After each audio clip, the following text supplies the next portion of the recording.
Chapter 13, Education and Religion. Education in a Global Perspective. Education is the transferring of knowledge and skills.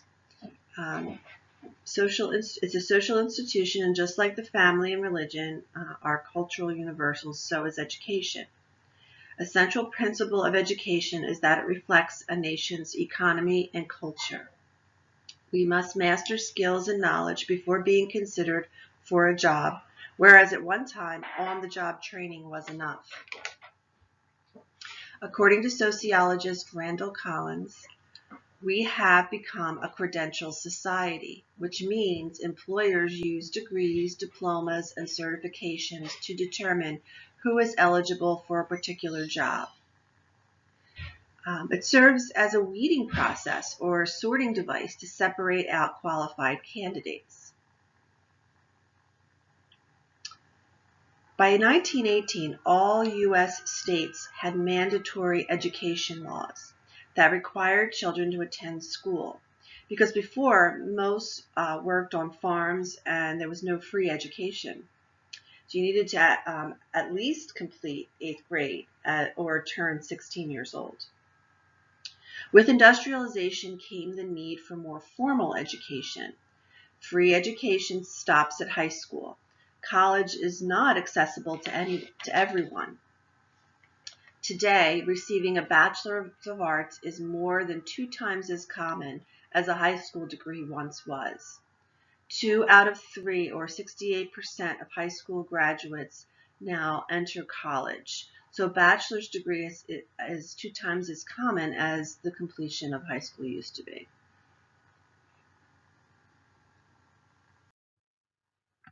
And here you could see how this is represented. There are more and more people completing and getting their high school diplomas or more, and now we have a growing number of college graduates if we look back from 1910 and now through 2020. So we highly value education. The more education we receive, the higher our levels of income become. So let's look at education in other cultures. First, let's take a look at Japan. Japanese take education very seriously. Their students outscore U.S. students. Number one, it's a very group-centered approach to life. Education reflects this ethic. In grade school, children work as a group. They master the same skills and materials. Cooperation and respect of authority are stressed. They master these skills, and they respect their elders and positions of authority. Teachers visit each student's home 1 time a year. And they have something called cram schools. And cram schools are schools that Japanese students attend after the regular school day. Competition to enter college is fierce. Only top scorers can enter, despite social class.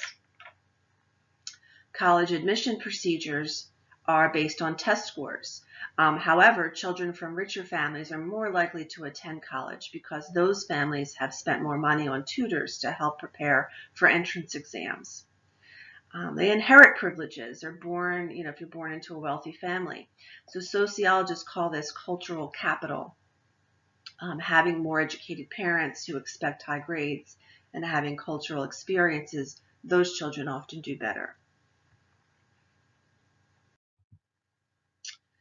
Now, education in Russia. After the revolution in 1917, the new Soviet Union government insisted that socialist values dominate education.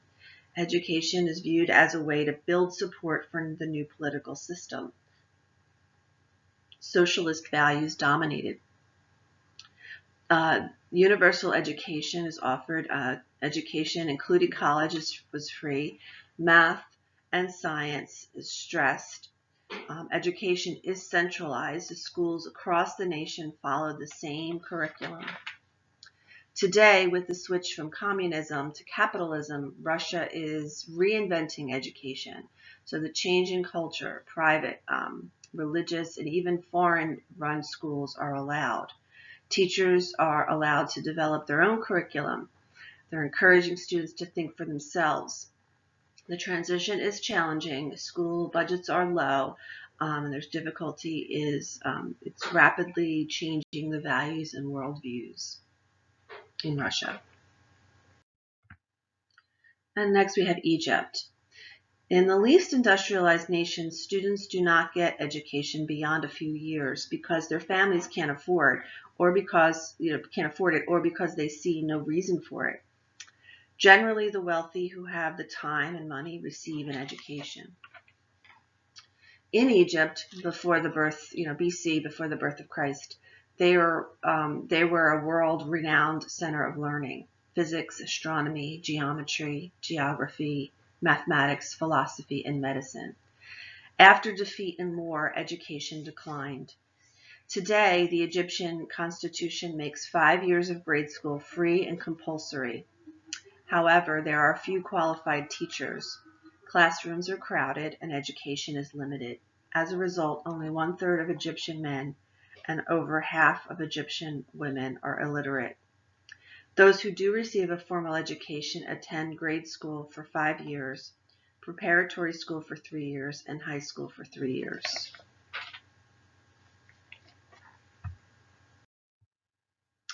Next, we're going to talk about our theoretical perspectives. First, the functionalist perspective. Education has both manifest, those openly stated intended functions, and latent functions, those unintended consequences or functions. So education's most obvious function is teaching knowledge and skills. But we also have the function of cultural transmission, social integration. So we'll go over these concepts. The most obvious manifest function is teaching knowledge and skills. Schools teach students how to read, write, do math, computers, learning foreign languages, etc. So each generation must train the next to fill significant positions in society, creating social stability, and that's what functionalists seek to do in the theory. So we also have the function of the cultural transmission of values. Schools expose young people to the existing beliefs, norms, and values of the existing culture. What we learn in the U.S. would be quite different from what students may learn in the UK or in Europe or other parts of the world. Individualism, competition, and patriotism are transmitted through the curriculum.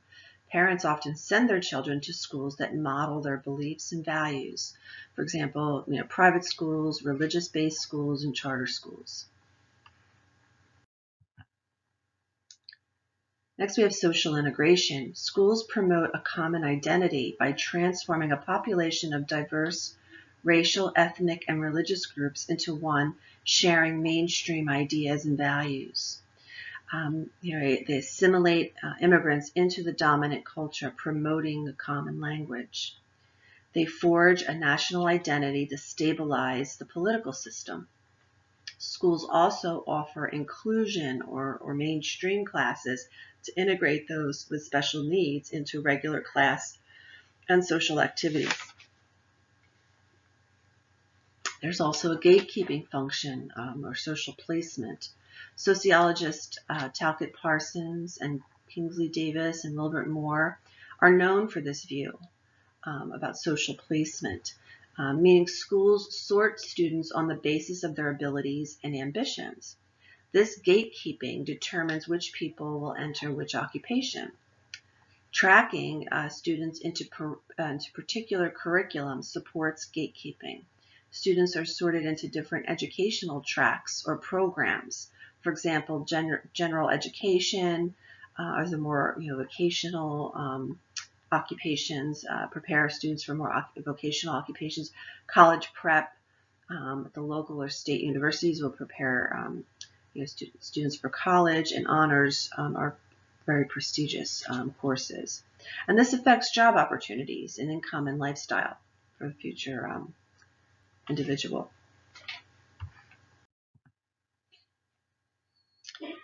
The replacing of family functions. Over the years, schools have expanded and have taken on some functions of the family. For example, childcare. For many parents who are working, schools double as babysitters during the day. Also, they provide sex education and birth control advice. Normally are functions of the family are now being replaced and done in schools.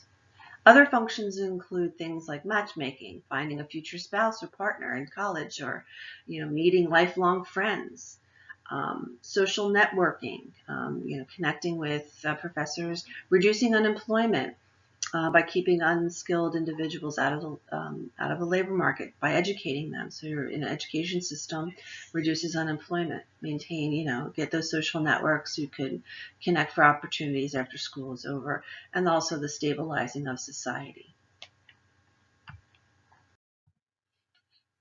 Next, we have the conflict perspective.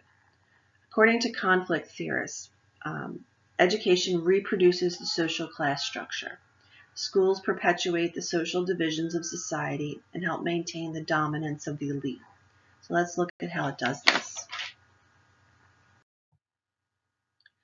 The hidden curriculum refers to the unwritten rules of behavior and attitudes that are taught subtly in school, in addition to the formal curriculum. Things like obedience to authority and conformity to cultural norms. They help perpetuate also social inequality. Such values and work habits teach the middle and lower classes to support the status quo. Conflict theorists criticize IQ tests because it not only measures intelligence but also culturally acquired knowledge.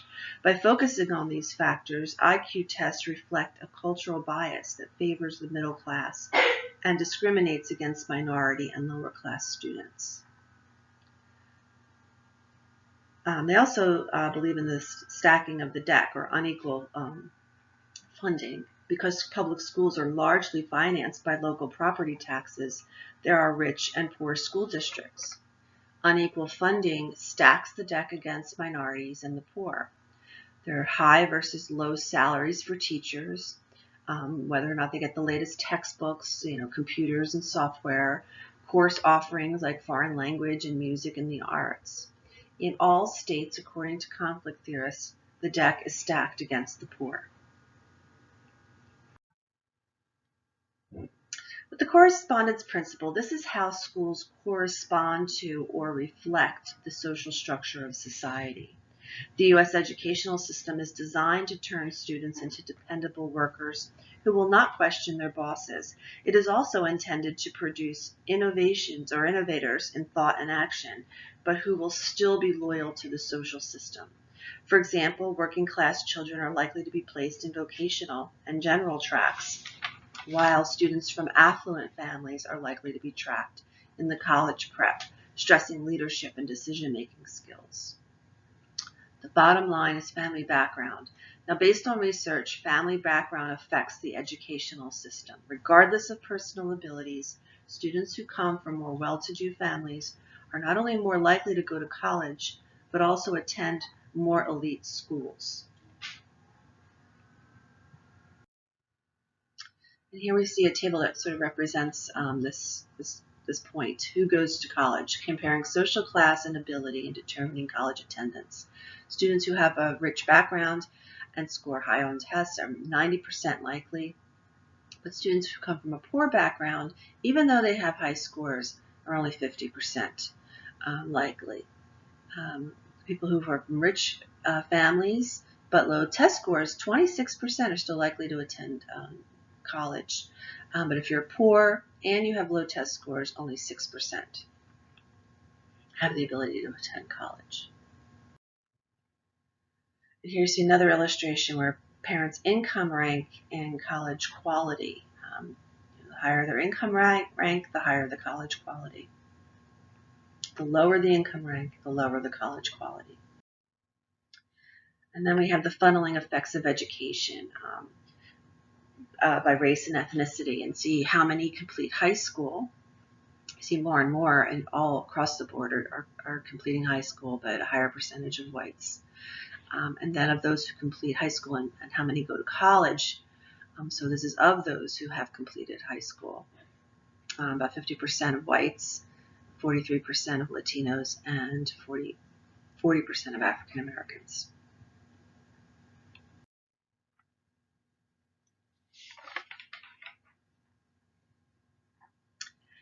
Symbolic interactionist. This is a study of face-to-face interactions in the classroom. And the findings show that what teachers expect of their students is significant in determining what students learn.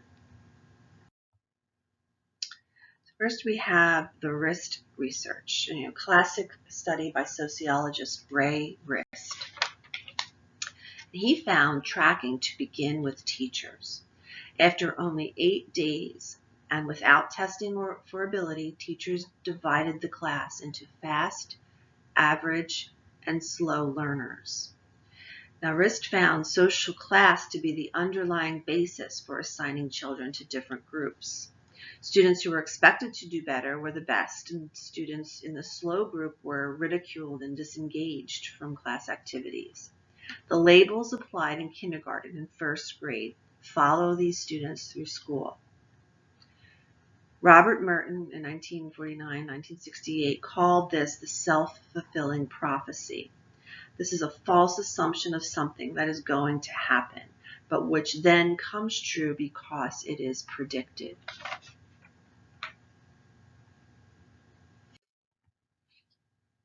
The Rosenthal-Jacobson experiment. These are two psychologists, Richard Rosenthal and Lenore Jacobson. Jacobson was his school principal. And they showed that teacher expectations were based on what they had been told about their students. So after testing children's abilities using standard IQ test, the researchers randomly classified 20% of the students as what they called spurters. And this was the basis for their report to teachers concerning which students would probably experience a learning spurt during the year. Those who had been labeled as the spurters made more progress than other students because the teachers expected them to. They encouraged them more. They waited longer for their answers. So basically, this was that self-fulfilling prophecy, another example of it. And this experiment was known as the Pygmalion in the classroom.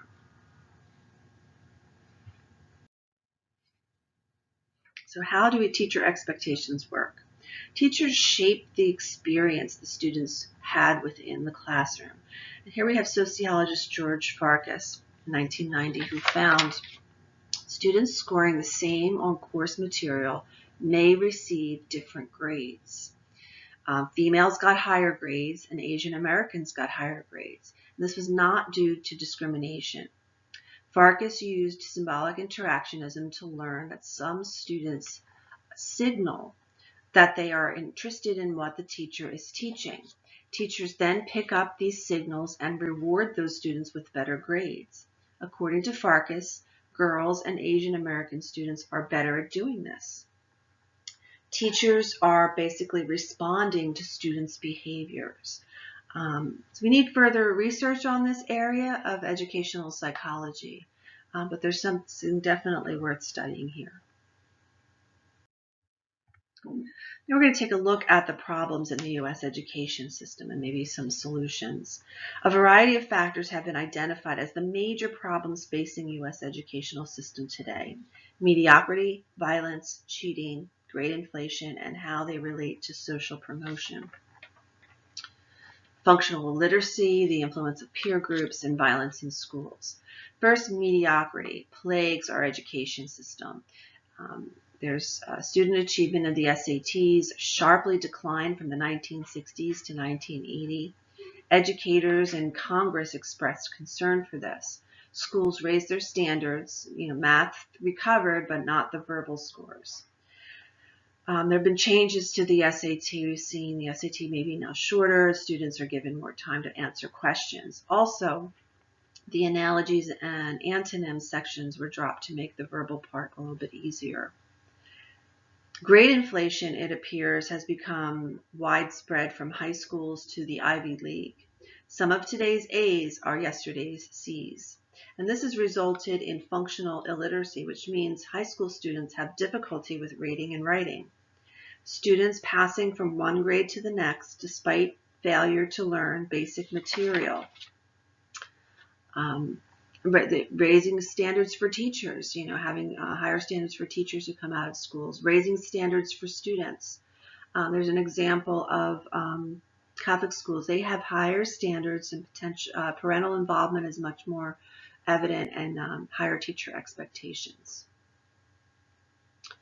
Also, sociologists have found that peer groups are an important factor in how teens do in school. You're hanging out with good students, they tend to do well. If you hang out with those who do poorly, the students will tend to do poorly. Cheating, the kind that comes from teachers and administrators, however, not the kind of cheating that comes from students. Many teachers have been caught faking data, changing students' test scores to improve the overall test scores of particular schools. So we need to create zero tolerance for this sort of thing. All states should follow some measures and fire those teachers and administrators who cheat. And then we have violence. Schools, once considered safe havens, are now subject to lockdown drills due to violence in schools. Although school shootings are a serious problem, the data indicate the numbers have dropped, and we'll see this in a table very shortly. It's mostly due to increased precautions in schools. Some schools have resource officers at the schools, and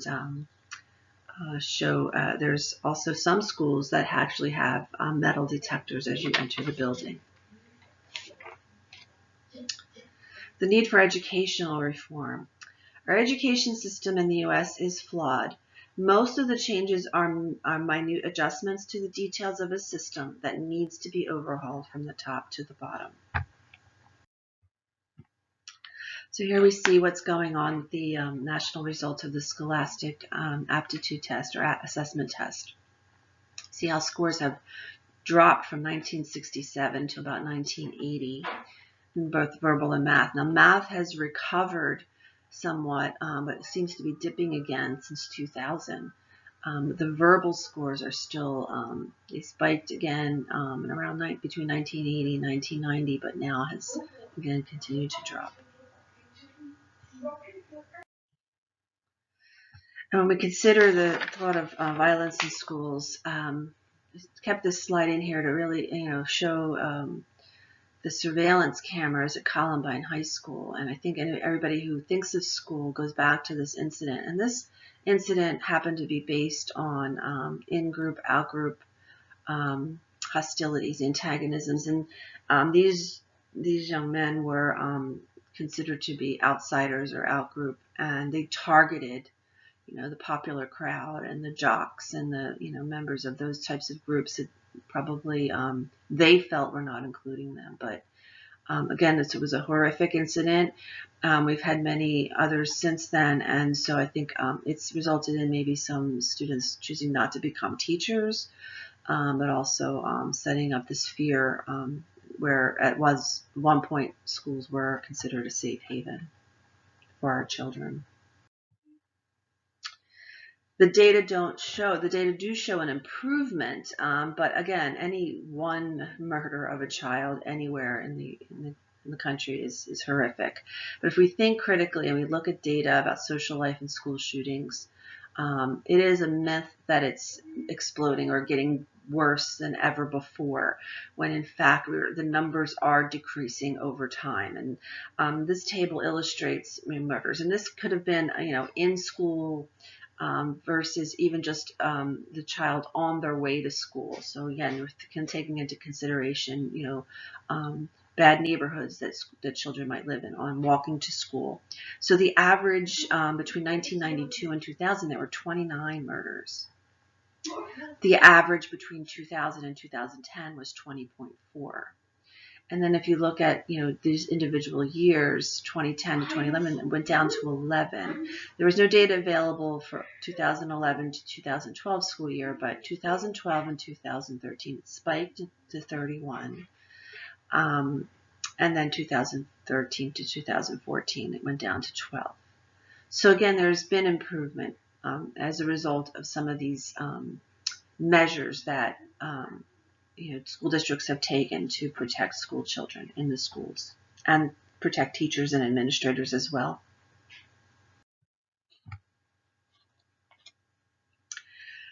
The next half of this chapter, we discuss religion, and we're going to talk about what is religion and why sociologists study it.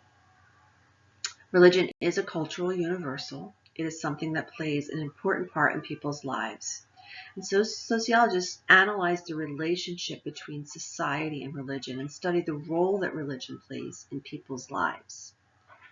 Durkheim, Emil Durkheim, was one of our early theorists, and he studied religion, and according to Durkheim, the elementary forms of the religious life is the text he wrote. He says, religion is the beliefs and practice separating the profane from the sacred, uniting its adherents into a moral community. Sacred refers to the parts of life having to do with the supernatural that inspire awe, reverence, deep respect, or deep fear. Profane refers to the ordinary aspects of everyday life. Durkheim defined religion by three elements: beliefs, practices or rituals, and a moral community. So the beliefs are that some things are sacred, forbidden, they're set off from the profane. And the practices or the rituals are concerning things are considered sacred. And that moral community, a church, resulting from a group's beliefs and practices. So let's use our sociological perspectives to better understand religion. From the functionalist perspective, religion meets universal needs. It performs functions, and there's also dysfunctions. First, the functions. Religion answers the questions about ultimate meaning, the purpose of life, why people suffer, things like that. It allows them to see how they fit in a divine plan. Religion provides emotional comfort when there is suffering. Religion unites believers into a community that shares values and perspectives. It creates a social solidarity. Religion provides guidelines for life. For example, there's the 10 Commandments, instructions for getting along and avoiding problems. Churchgoers live a healthier lifestyle and often live longer. Social control. Religion carries over to non-members. Its guidelines for everyday life apply to the laws that we have as well, even though there is that separation of church and state. Religion helps people adapt to new environments. For example, immigrants settle near churches, and churches provide services to help them with assimilation. Religion provides support for the government.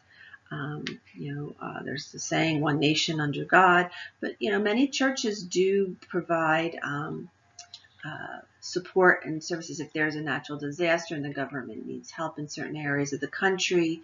Churches can mobilize relatively quickly. It's church members to create donations and provide any kind of civic duties.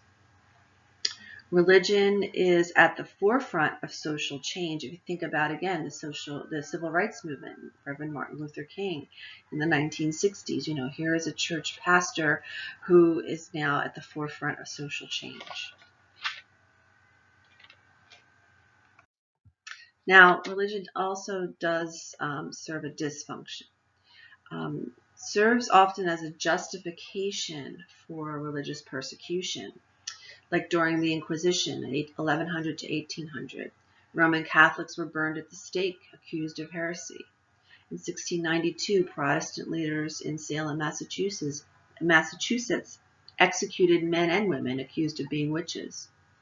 And then again, we have the example of Hitler in Nazi Germany, the genocide of the Jews. Also, war and terrorism, the current terrorist attack based on the Muslim religion. And crusades between the 11th and the 14th centuries. So there's been, again, a dysfunction of religion. Now the symbolic interactionist perspective. All religions use symbols to provide identity and social solidarity for its members. For members, these are not ordinary. These are sacred symbols, evoking awe, and reverence. They become a way of communicating with others. For example, many people wear a cross. For Christians, that cross represents a sacred, the Star of David for Jews, the crescent moon and star for Muslims. Rituals are ceremonies or repetitive practices that unite people into a moral community by creating a closeness with God and unity with one another. They're required or expected of its members. It could be as simple as grace before dinner, but it can also be as elaborate as canonizing a saint. Also, pilgrimages are rituals. For Muslims, the Hajj, a pilgrimage to the Grand Mosque in Mecca, Saudi Arabia. This is expected at least once a year. One time a year, approximately 2 million pilgrims make this trip.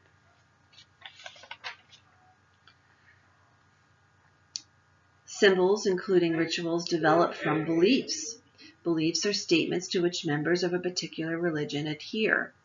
They include values, what is considered good and desirable, but also provide a unified practice or a picture of the world for cosmology. So, for example, Christians believe in one God who created the universe, who is concerned with all human action. Creationism is considered a belief.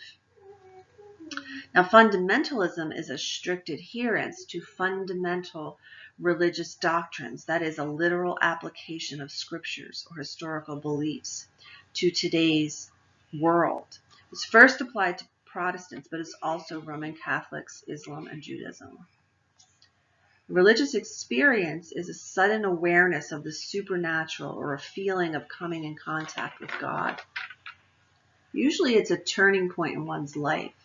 Protestants use the term born again to describe the transforming life experience. Shared meanings that come through symbols, rituals, and beliefs unite people into a moral community. It provides the basis for a mutual identity and establishes norms that govern the behavior of members. Members are bound together by shared beliefs and rituals, but they're also separated from those who do not share the symbolic world.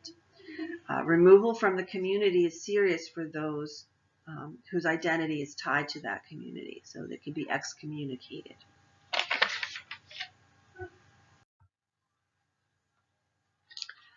Conflict theorists are critical of religion. Here we have Karl Marx, who called religion the opiate of the people, because he believed that workers escape into religion. He argued that religion diverts the energies of the oppressed from changing their circumstances. Believers, he said, focused on the happiness they will have in the coming world rather than the suffering in this world. According to conflict theorists, religious teachings and practices reflect a society's inequalities. For example, gender inequalities. When males totally dominated the U.S. society, women's roles in churches and synagogues were limited to feminine activities, and this is now changing. You see girl altar servers and some religious denominations that have women as pastors and priests. Religion legitimizes social inequality. It reflects the interest of those in power by teaching that the existing social arrangements of a society represent what God desires. For example, in decades before the Civil War, Southern ministers used scripture to defend slavery, saying it was God's will. The North used scriptures to denounce slavery to defend their social structure. Now here we have Max Weber, and Weber disagreed with conflict perspective's position that religion impedes social change. Rather, Weber saw religion as a force for social change. For example, European countries industrialized under capitalism. Thus, religion held the key to modernization, the transformation from traditional societies into industrial societies. To explain this, he wrote The Protestant Ethic and the Spirit of Capitalism. Weber concluded that the spirit of capitalism, the desire to accumulate wealth as a duty as an end in itself was a radical departure from the past, when people just worked enough to meet their basic needs. That religion is the key to why the spirit of capitalism developed in Europe, and that a change in religion from Catholicism to Protestantism led to change in thought and behaviors, the Protestant ethic, which resulted in the spirit of capitalism. Today, the spirit of capitalism and the Protestant ethic are not limited to Protestants. They've become cultural traits, not religious tenets. John Calvin is the one who taught that God predestined some to heaven, and you didn't know your fate till after death. So you must do good in this life, therefore for salvation.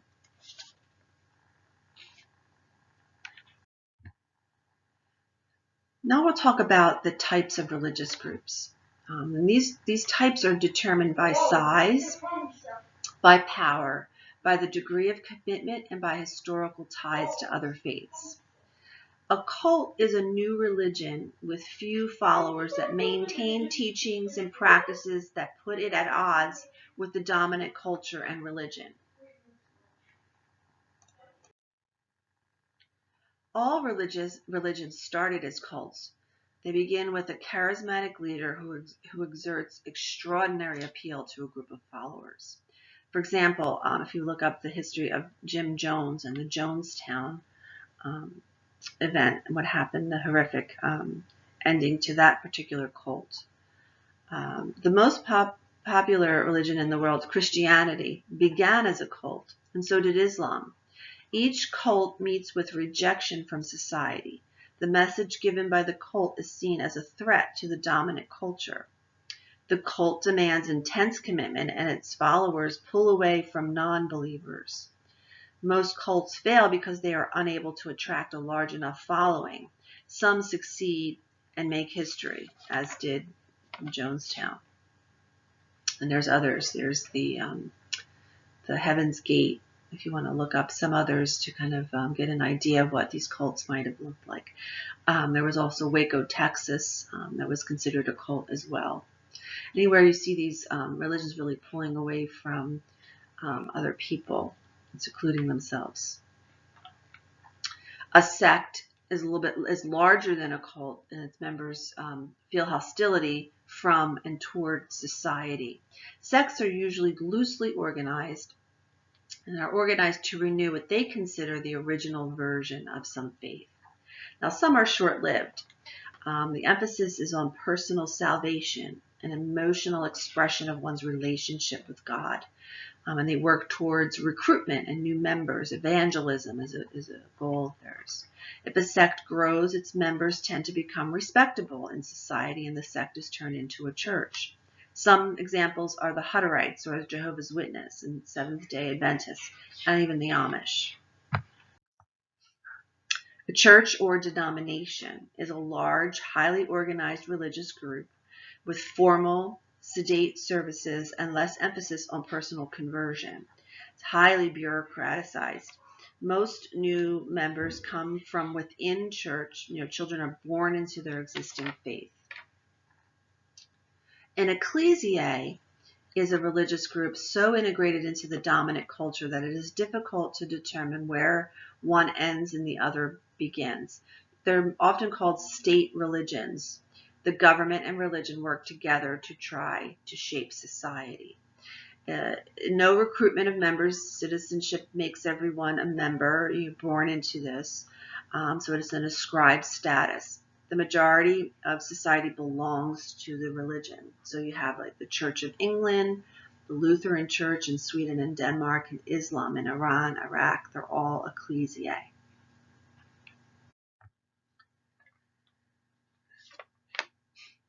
Now we look at the religious groups, and they range from hostility to acceptance. Cults and sects may be considered less accepted, and then we get into church and ecclesiae that are more accepted by society.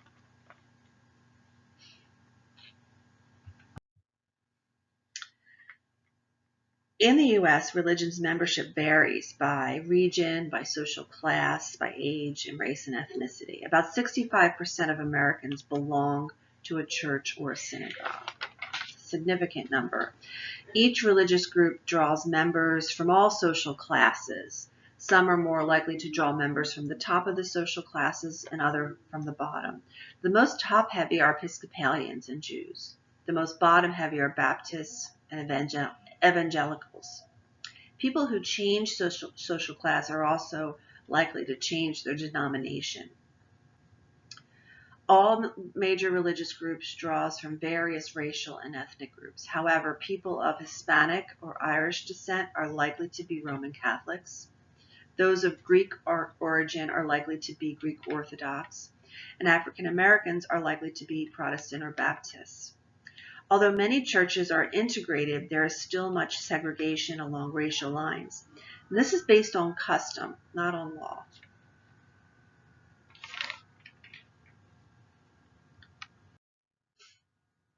And here we see a table of social class and religious affiliation.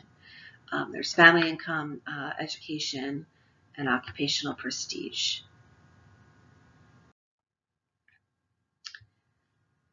Now some characteristics of religious groups. First, diversity. With 300,000 congregations, there is no dominant religion in the United States. Pluralism and freedom. No government interference. We have freedom of religion in the United States. Some exceptions of where we saw Waco, Texas, and the Branch Davidians, like I mentioned, when officials felt threatened by this particular religious group. There's competition for believers from many religions. There's commitment reflected in high proportion of believers in God. About 44% report they attend religious services each week, backed by financial support for religion and its charities. The toleration for religious beliefs, that one's own or reflected in attitudes that religions have a right to exist as long as no brainwashing or saying which religion is true is the true religion. So having tolerance for the various types of religious groups. Fundamentalist revival occurs because mainstream churches fail to meet basic religious needs of a large number of people. So mainstream churches are losing members while fundamentalists are gaining members. The electronic church, or televangelists, reach millions of viewers and raise millions of dollars. Originally, these types of churches were started for people who were shut in, like people who were unable to attend churches in the community.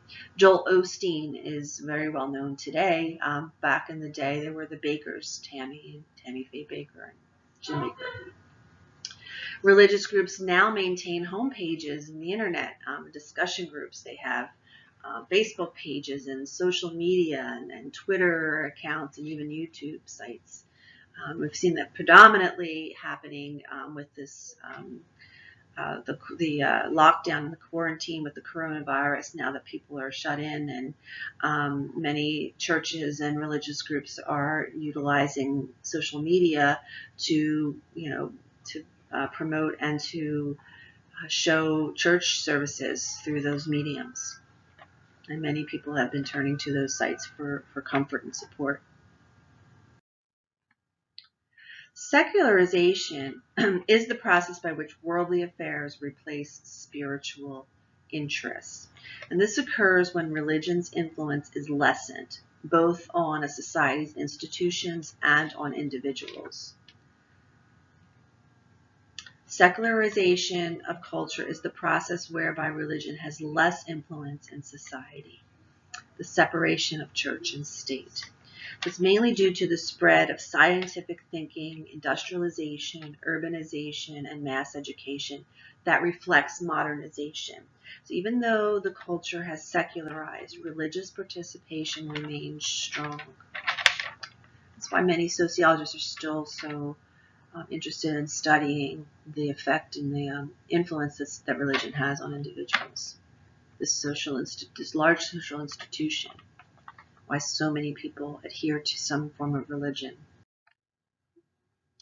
Religion continues to thrive, despite that prominent intellectuals once believed that science would replace it in the most advanced scientific nations. Religion has fundamental significance in people's lives. Science, including sociology, cannot answer the following. It can't answer the existence of God. It can't answer the purpose of life. An afterlife can't answer that, and it can't answer the morality. Therefore, religion will likely prosper.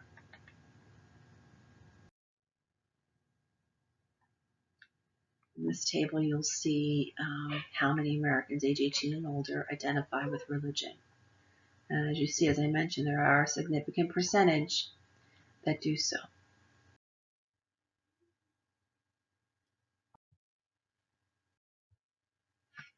Last thing I just wanted to mention here is that, again, religion has become so important to some people is that they become to attend church as avatars. This is Second Life society where they actually have church services for members who create an avatar and attend church services through their technology. So churches are trying to meet people in the way that they could meet them through technology.